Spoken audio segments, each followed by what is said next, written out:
अगर टूरिज्म बढ़ाना है तो विदेशों में ताकत लगानी होती है, विदेशों से आने वाले लोगों की संख्या बढ़ानी होती है, विदेशों से आने वाले लोगों को प्रेरित करना होता है। हमने हमारा पूरा फोकस सरकार की इस नीति को बदल दिया और टूरिस्ट कैसे ज्यादा आए, विदेश के टूरिस्ट कैसे आए, उस पर बल दिया और राज्यों को प्रेरित किया कि जो आए वो ज्यादा दिन रुके कैसे, इसके लिए आप काम करो। ऐसा मेलजोल के साथ चल रहा है कि आज देश में टूरिज्म तेज गति से बढ़ रहा है और उस टूरिज्म का लाभ सबसे ज्यादा गोवा को मिलता है। टूरिज्म एक ऐसा क्षेत्र है जिसमें सबसे कम पूंजी निवेश के भी आगे बढ़ाया जा सकता है। कम इन्वेस्टमेंट में ज्यादा रोजगार की संभावना टूरिज्म में होती है। हर कोई कमाता है, रिक्शा वाला कमाएगा, गेस्ट हाउस वाला कमाएगा, नाउवा वाला कमाएगा, टूरिस्ट गाइड कमाएगा, चाय बेचने वाला कमाएगा, बिस्किट बेचने वाला कमाएगा, चने ममरे बेचने वाला कमाएगा, गरीब से गरीब आदमी कमाता है। और इसलिए गोवा के आर्थिक उन्नति के लिए सबसे ज्यादा लोगों को रोजगार देने के लिए हम टूरिज्म को बढ़ावा देने की दिशा में राज्य सरकार के साथ कंधे से कंधा मिलाकर के हम प्रयास कर रहे हैं। व्यवस्था के लिए ब्रिज बनना बहुत स्वाभाविक बात है, लेकिन क्या कारण है कि 10 साल दिल्ली में ऐसी सरकार बैठी थी कि जिसको गोवा में एक भी ब्रिज बनाने में रुचि नहीं थी, रोड़े अटकाने में लगे हुए थे। अगर गोवा में उपयुक्त इंफ्रास्ट्रक्चर नहीं होगा, छोटे सा राज्य सिकुड़ करके रह जाएगा, विकास की संभावनाएं धीरे धीरे कम हो जाएगी। लोगों को यहां से हट करके कहीं कर्नाटक, कहीं महाराष्ट्र जाने के लिए मजबूर होना पड़ेगा। अगर ये रिवर्स ट्रेन चालू हो गया तो गोवा के भाग्य का होगा क्या होगा। इन बातों को ध्यान में रखते हुए हमने ब्रिज को भी प्राथमिकता दी और हमने ये भी तय किया कि और शहर में जो ब्रिज बनते हैं और राज्य में जो ब्रिज बनते हैं वे, और गोवा में जो ब्रिज बने वो, उसमें आसमान जमीन का अंतर होना चाहिए। यहां हर चीज ऐसी बननी चाहिए जो टूरिस्ट के लिए आइकॉनिक हो। यहां सिंपल चीजें नहीं चल सकती क्योंकि हमें टूरिज्म को बढ़ावा देना है। और इसलिए जुवारी पुल करीब करीब 1000 करोड़ का लागत, और 1000 करोड़ की लागत से एक ऐसा अद्भुत ब्रिज बनाने का काम चल रहा है जो पूरा गोवा के लिए एक नया आइकॉनिक नजराना जुड़ जाएगा। टूरिस्ट के लिए आकर्षण का केंद्र बनेगा, गोवा वासियों के लिए सुविधा का आधार बन जाएगा। भाइयों बहनों, मैं आज गर्व से कह सकता हूं, पिछले 50 वर्ष की सब सरकारों ने, केंद्र सरकारों ने 50 साल में जितनी मदद की है उससे ज्यादा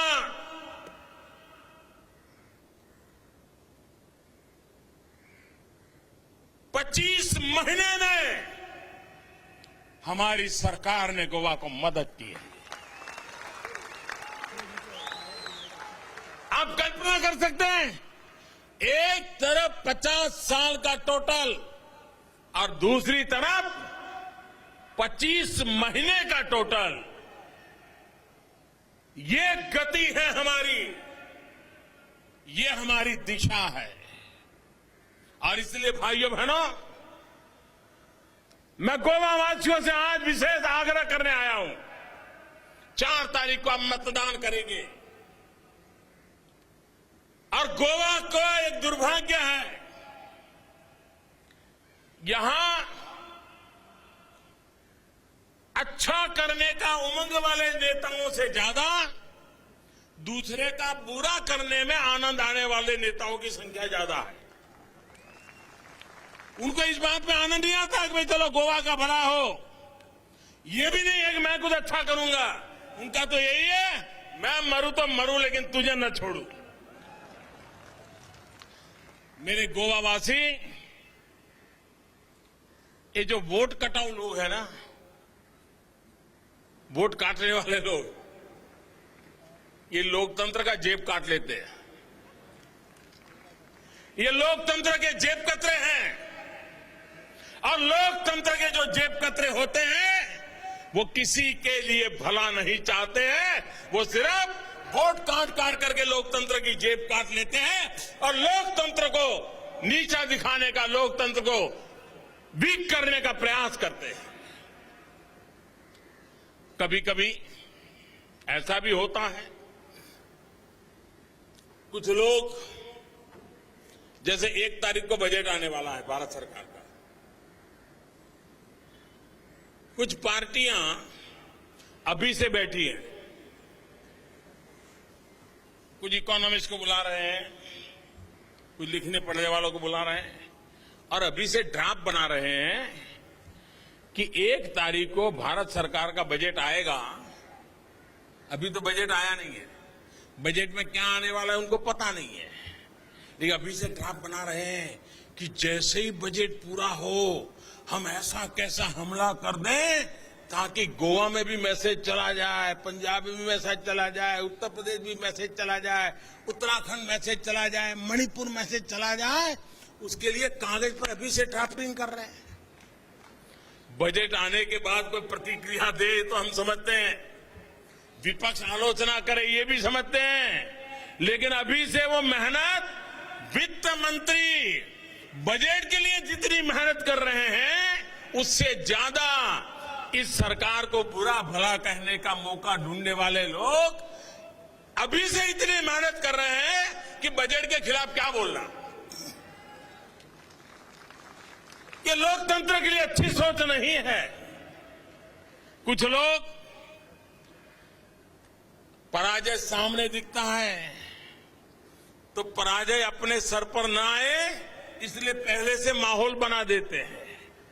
जब उनको पता चल जाता है, आपने देखा होगा कुछ बच्चे एग्जाम में अगर ठीक नहीं कर रहे हैं तो कहते हैं कि टीचर ने पढ़ाया नहीं था। मां बाप भी कहेंगे नहीं नहीं ये स्कूल बेकार है, हमारा बच्चा, फिर कहेंगे नहीं नहीं वो एग्जामिनर जो था ना उसने ठीक देखा नहीं इसलिए बच्चे के मार्क्स कम आए। कभी ये नहीं देखते कि उनके बच्चे ने पढ़ाई की थी कि या नहीं की थी, लेकिन कारण ढूंढते हैं। यहां भी मैं देख रहा हूं, इस चुनाव में मैंने एक पार्टी का बयान पढ़ा, वो कह रहे थे हमें आश्चर्य है पंजाब और गोवा का चुनाव साथ साथ क्यों आया, दोनों 1 तारीख क्यों, एक ही 4 तारीख को कैसे आ गया, और दोनों बिल्कुल शुरू में कैसे आ गए। ये तो पीएमओ ने इलेक्शन कमीशन पर दबाव डाला है इसलिए आ गया है। मतलब पराजय की तैयारियां चल रही है, बहाने ढूंढे जा रहे हैं। हार जाएंगे तो क्या कहेंगे, इलेक्शन कमीशन ने डेट ऐसी दे दी इसलिए हार गए। क्या चुनाव में, लोकतंत्र में लड़ाई ऐसे मुद्दों पे करोगे कि इलेक्शन के कमीशन ने डेट कौन सी दे दी? अगर एम्पायर पर ही भरोसा नहीं करते हो तो खेल के मैदान में आते क्यों हो?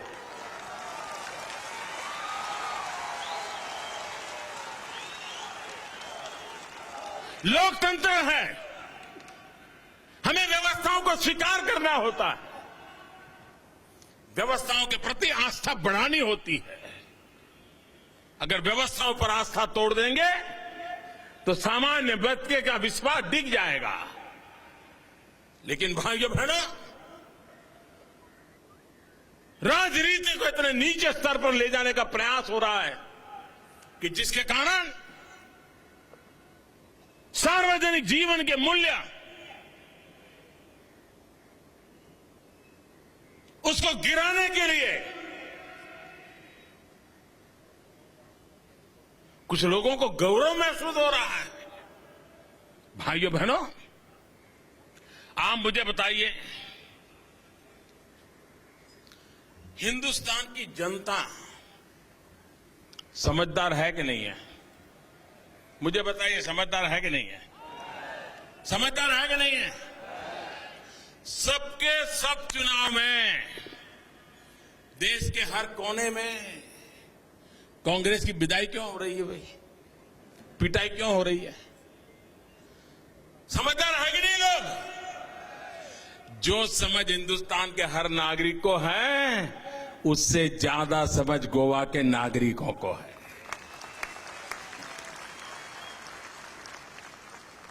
गोवा का नागरिक कांग्रेस के कुशासन को देख चुका है,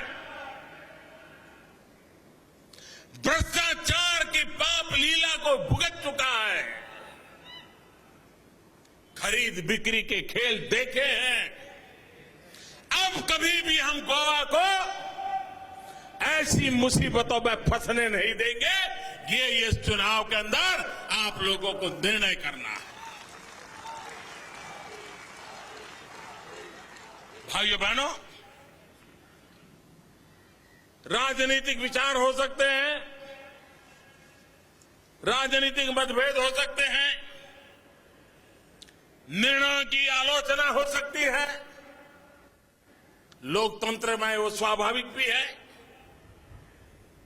लेकिन भाइयों बहनों, पीड़ा तब होती है जब राजनीतिक नेता, राजनीतिक दल विकास के मुद्दे पर चर्चा करने से भागते हो। देश में चुनाव विकास के मुद्दे पर लड़े जाने चाहिए। देश में सरकारों की कसौटी विकास के तराजू से तोलनी चाहिए। हिंदुस्तान के सामान्य मानवी के जीवन में बदलाव तभी आने वाला है। भाइयों बहनों, आज दुनिया देख रही है कि हिंदुस्तान में वर्षों के बाद एक ऐसी सरकार आई है जिसमें हिम्मत है, हिम्मत से फैसले भी लेते हैं।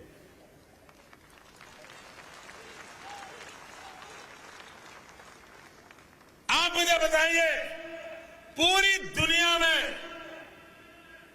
मैं आपसे जवाब चाहता हूं, आज पूरी दुनिया में हिंदुस्तान का जय जयकार हो रहा है कि नहीं हो रहा है? हिंदुस्तान का जय जयकार हो रहा है कि नहीं हो रहा है? अमेरिका में हो रहा है कि नहीं हो रहा है? जापान में हो रहा है कि नहीं हो रहा है? चीन में हो रहा है कि नहीं हो रहा है? श्रीलंका में हो रहा है कि नहीं हो रहा है? नेपाल में हो रहा है कि नहीं हो रहा है? भाइयों बहनों, ये जय जयकार क्यों हो रहा है? क्या कारण है? क्या कारण है जय जयकार हो रहा है?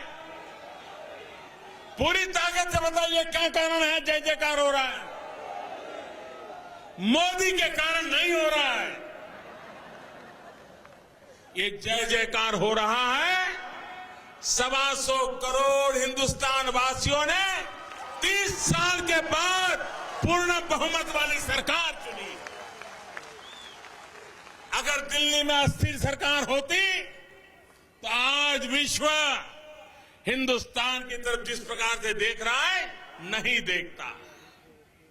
क्या गोवा में भी कंफर्टेबल मेजोरिटी के साथ स्थिर सरकार बननी चाहिए कि नहीं बननी चाहिए? बननी चाहिए कि नहीं बननी चाहिए? पूरे हिंदुस्तान में गोवा का डंका बजना चाहिए कि नहीं बजना चाहिए? हिंदुस्तान के हर कोने में गोवा का जय जयकार होना चाहिए कि नहीं होना चाहिए? और इसलिए भाइयों बहनों, मैं आज आपसे आग्रह करने आया हूं, पूर्ण बहुमत के साथ साथ मैं कंफर्टेबल मेजोरिटी कहता हूं। आने वाले 5 साल में जो काम 50 साल में नहीं हो पाए वो मुझे करके दिखाना है गोवा में, क्योंकि दुनिया भर से मैं टूरिस्टों को लाना चाहता हूं। विश्व भर में जो वातावरण बना है वो मैं गोवा की झोली भरने के लिए लगाना चाहता हूं, और इसलिए मैं आपसे आग्रह करता हूं, भाइयों बहनों, समय की मेरी सीमा है। सूर्यास्त से पहले हेलीकॉप्टर को उड़ाना पड़ता है, और ये फिर फौज का हेलीकॉप्टर है, तो उनके नियमों का मुझे पालन करना पड़ता है। रक्षा मंत्री यहां बैठे हैं, मैं नियम तोड़ नहीं सकता हूं।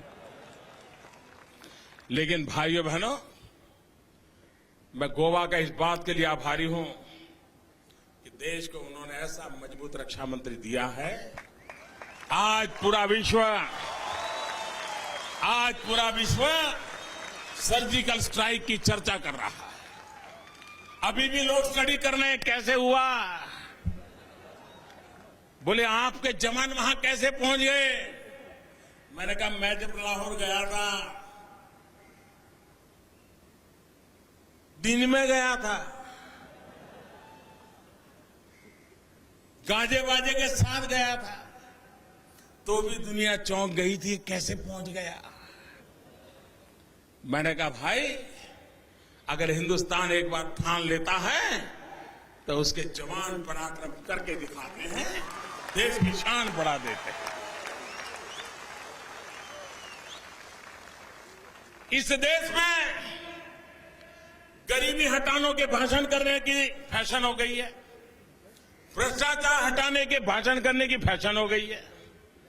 लेकिन अगर भ्रष्टाचार हटाने के लिए कोई कदम उठाया जाए तो उनको पता चलता है ये पहला हमला हमारे पर ही हो गया। आपके पड़ोस में कर्नाटक में कांग्रेस के मंत्री के घर से 150 करोड़ से ज्यादा नई नोटें, काला धन, सोना। क्यों भाई? और आपने देखा होगा कर्नाटक सरकार को कोई परेशानी नहीं है, वो तो होता रहता है। उस मंत्री को अभी तक इस्तीफा भी नहीं लिया गया, उस मंत्री के खिलाफ नोटिस भी नहीं दी गई है। क्या आप ऐसे भ्रष्टाचार को गोवा में लाना चाहते हो? ऐसे पनपाना चाहते हो? मैंने उदाहरण बहुत काफी होते हैं। सारे देश में भ्रष्टाचार के खिलाफ मैंने एक मुहिम छेड़ी है, और छोटा आदमी भ्रष्टाचार में लिप्त नहीं होता है। बड़े बड़े कद्दावर लोग होते हैं, और ये मेरे पर जो जुल्म हो रहा है ना, ये जुल्म इसी बात का हो रहा है कि मेरे से उनको परेशानी हो रही है।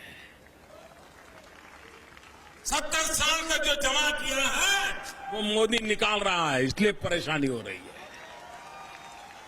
भाइयों बहनों, ये सरकार गरीबों के लिए है। गरीबी से मुक्त हिंदुस्तान बनाने के लिए एक के बाद एक ठोस कदम उठाए जा रहे हैं, ताकि गरीब की जिंदगी में बदलाव आए। और इसलिए भाइयों बहनों, हमारे कदम कठोर होंगे, लेकिन देश की भलाई के लिए होंगे, राजनीतिक स्वार्थ के लिए नहीं होंगे। देश को भ्रष्टाचार से मुक्त कराने के एक ईमानदार प्रयास का हिस्सा होंगे। और इसलिए मैं आज गोवा वासियों से अनुरोध करने आया। 4 तारीख को मतदान है, सर्वाधिक मतदान हो, फिर एक बार गोवा को स्थिर सरकार मिले, कंफर्टेबल मेजोरिटी के साथ भारतीय जनता पार्टी की सरकार बने, फिर एक बार कमल पूरी ताकत से खिले, और जैसे कमल खिले वैसे मेरा गोवा भी खिले। भाइयों बहनों, इसी एक अपेक्षा के साथ मैं फिर एक बार यहां के सभी नेताओं को बधाई देता हूं, उनके पुरुषार्थ को बधाई देता हूं। गोवा को आगे बढ़ाने के लिए उन्होंने जो कोशिश की है उसको बधाई देते हुए मेरी बात को पूर्ण करता हूं। मेरे साथ पूरी ताकत से दोनों हाथ ऊपर करके बोलिए, भारत माता की, भारत माता की, भारत माता की। धन्यवाद।